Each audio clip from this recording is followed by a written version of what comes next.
Hello friends, welcome to UPSC exam warrior. कल हम स्वागत है आप सभी का एक नए वीडियो में। कल हमने यूपी ट्रिपल एससी में आए हुए इतिहास के कुछ प्रश्नों को डिस्कस किया था। उसी सीरीज को आगे बढ़ाते हुए आज के 10 प्रश्नों को हम डिस्कस करेंगे। तो चलिए चलते हैं आज के पहले प्रश्न की ओर। हमारा जो पहला प्रश्न है, निम्नलिखित में से कौन सा बौद्ध पवित्र स्थल निरंजना नदी के तट पर स्थित है? निरंजना नदी के तट पर स्थित है। तो हमारे जो ऑप्शंस हैं, पहला ऑप्शन है बोध गया, दूसरा है कुशीनगर, तीसरा है लुम्बिनी, चौथा है ऋषिपत्तनम। इसका जो सही जवाब होगा वो होगा बोध गया। बोध गया निरंजना नदी के तट पर स्थित है तथा इसे बोध गया को वर्ष 2002 में वर्ल्ड हेरिटेज द्वारा यूनेस्को की लिस्ट में शामिल किया गया था। बोध गया को विश्व विरासत स्थल में शामिल किया गया था 2002 में।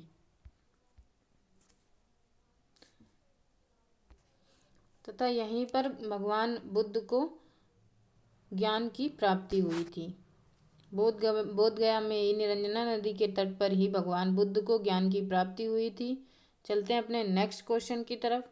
हमारा अगला प्रश्न है बुद्ध को परिनिर्वाण कहाँ प्राप्त हुआ था? हमारे ऑप्शंस हैं बोध गया, कुशीनगर, राजगृह या फिर वैशाली। तो इसका जो सही जवाब होगा वो होगा कुशीनगर। कुशीनगर में बुद्ध को परिनिर्वाण प्राप्त हुआ था तथा कुशीनगर जो है वो मल्लगढ़ राज्य की राजधानी हुआ करती थी। 483 ईसा पूर्व में जो है इनको परिनिर्वाण प्राप्त हुआ था। और साथ ही हमने पिछले क्वेश्चन में देखा था बोध गया में उन्हें ज्ञान की प्राप्ति हुई थी तथा जो सारनाथ है, सारनाथ में उन्होंने अपना पहला उपदेश दिया था। और जो ये पहला उपदेश दिया था, इस घटना को बौद्ध धर्म में धर्म चक्र प्रवर्तन नाम दिया गया। प्रथम उपदेश जो दिया गया था, इस घटना को धर्म चक्र प्रवर्तन कहा गया। चलते हैं अपने नेक्स्ट क्वेश्चन की तरफ। हमारा अगला प्रश्न है नागार्जुन कौन थे? नागार्जुन कौन थे? तो इसके ऑप्शंस होंगे एक जैन भिक्षु या एक बौद्ध दार्शनिक या फिर एक यूनानी शासक या एक वैदिक ऋषि। तो इसका जो सही जवाब होगा वो होगा एक बौद्ध दार्शनिक। एक बौद्ध दार्शनिक थे नागार्जुन एक बौद्ध दार्शनिक थे। चलते हैं अपने नेक्स्ट क्वेश्चन की तरफ।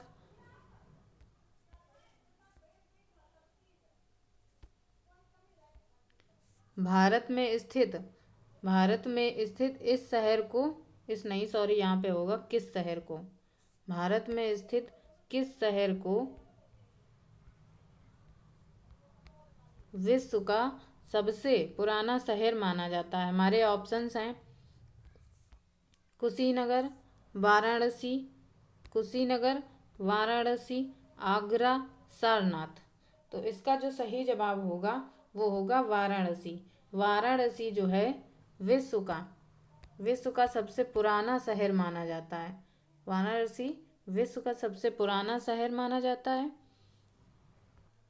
हिंदू पौराणिक कथा के अनुसार वाराणसी 5,000 वर्ष पुराना है।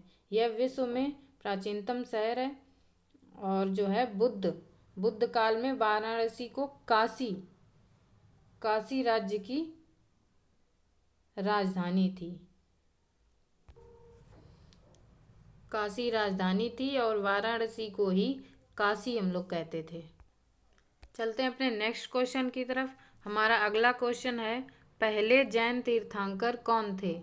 हमारा अगला क्वेश्चन है क्वेश्चन नंबर 5, पहले जैन तीर्थंकर कौन थे?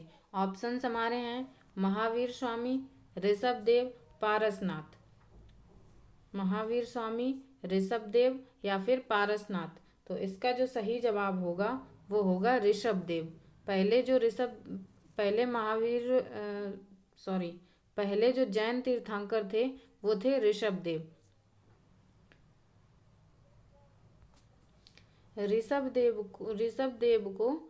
ऋषभदेव को आदिनाथ के नाम से भी जाना जाता है।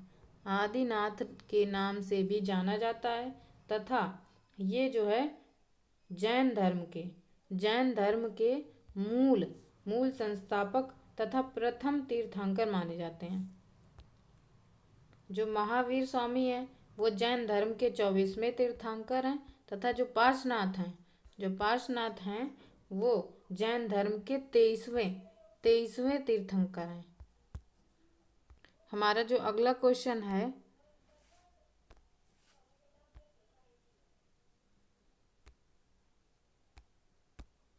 वो है मनुष्य जीवन का सर्वोत्तम ध्येय कैवल्य है, जिसका अर्थ है, अर्थात यहाँ पे कैवल्य का अर्थ पूछा गया है, जिसका अर्थ है इच्छाओं पर विजय प्राप्त करना, दूसरों को शिक्षा देना, दूसरों की सेवा करना या दूसरों का अनुसरण करना। तो इसका जो सही जवाब होगा वो होगा इच्छाओं पर विजय प्राप्त करना। इच्छाओं पर विजय प्राप्त करना यहाँ पर कैवल्य का अर्थ होगा। कैवल्य का अर्थ मोक्ष भी होता है। कैवल्य को ही हम मोक्ष भी कह सकते हैं, दूसरे शब्दों में मोक्ष। चलते हैं अपने नेक्स्ट क्वेश्चन की तरफ। हमारा अगला प्रश्न है विशाख दत्त द्वारा लिखित पुस्तक जो मुद्रा राक्षस इनकी रचना है वह कौन सी भाषा में लिखी गई है। ऑप्शन ए हमारा तमिल, ऑप्शन बी है उर्दू, ऑप्शन सी है संस्कृत या फिर ऑप्शन डी है हिंदी। तो इसका जो सही जवाब होगा वो होगा संस्कृत। मुद्रा राक्षस संस्कृत भाषा में लिखी गई है। साथ ही विशाख दत्त की दो और भी रचनाएं हैं। ये जो विशाख दत्त की दो और रचनाएं हैं वो हैं देवी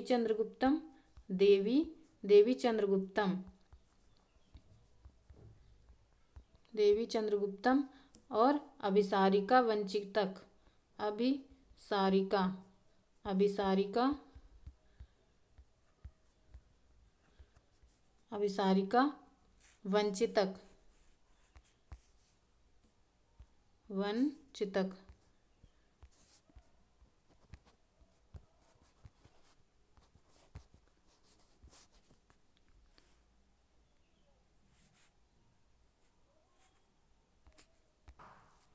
मुद्रा राक्षस में हमें जो मौर्य काल था उसके बारे में जानकारी मिलती है। चलते हैं अपने नेक्स्ट क्वेश्चन की तरफ।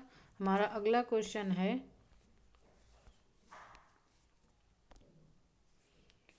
निम्नलिखित में से कौन सा राज्य अशोक के साम्राज्य के अधीन नहीं था। हमारे ऑप्शंस हैं कश्मीर, गुर्जर, कर्नाटक या फिर कामरूप। तो इसका जो सही जवाब होगा वो होगा कामरूप। कामरूप अशोक के साम्राज्य के अधीन नहीं था। शेष ये कश्मीर, गुर्जर तथा कर्नाटक ये सभी अशोक के साम्राज्य में ही आते थे। तथा जो ये जानकारी मिलती है वो कामरूप के बारे में जानकारी मिलती है इलाहाबाद प्रशस्ति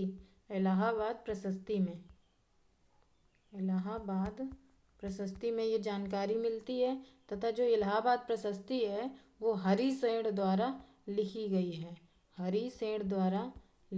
है। चलते हैं अपने नेक्स्ट क्वेश्चन की तरफ। हमारा अगला क्वेश्चन है अशोक के कौन से शिलालेख में ब्राह्मी लिपि का प्रयोग नहीं किया गया था। अशोक के कौन से शिलालेख में ब्राह्मी लिपि का प्रयोग नहीं किया गया था। तो ऑप्शन है सारनाथ, सहबाजगढ़ी, धौली, इनमें से कोई नहीं। तो इसका जो सही जवाब होगा वो होगा सहबाजगढ़ी अभिलेख में ब्राह्मी लिपि का प्रयोग नहीं किया गया था। इसमें खरोष्टी लिपि का प्रयोग किया गया था। किया गया था। तथा जो ये खरोष्टी लिपि है ये ईरानी अरमाइक जो है लिपि उससे उत्पन्न हुई थी। अरमाइक लिपि से उत्पन्न हुई थी। चलते हैं अपने नेक्स्ट क्वेश्चन की तरफ। हमारा अगला प्रश्न है, अशोक के प्रधान शिलालेख में सबसे बड़ा शिलालेख कौन सा था? तो इसके ऑप्शंस हैं। ऑप्शन ए है 11वां शिलालेख, ऑप्शन बी है 12वां शिलालेख, ऑप्शन बी है 12वां शिलालेख, या ऑप्शन सी है 13वां शिलालेख या फिर 14वां शिलालेख। तो इसका जो सही जवाब होगा वो होगा 13वां शिलालेख। 13वें शिलालेख में अशोक के प्रधान शिलालेखों में सबसे बड़ा शिलालेख माना जाता है। इसमें जो है जो 13वां शिलालेख है इसमें कलिंग विजय का, अशोक का जो कलिंग विजय है उसका वर्णन है।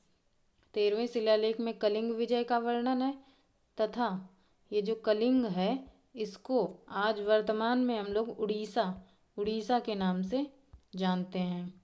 तो आज का ये सेशन हम लोग 10 प्रश्नों का यहीं समाप्त करते हैं। अगर ये प्रयास आपको अच्छा लगा हो तो लाइक करें, शेयर करें और चैनल को सब्सक्राइब करें। Thank you class.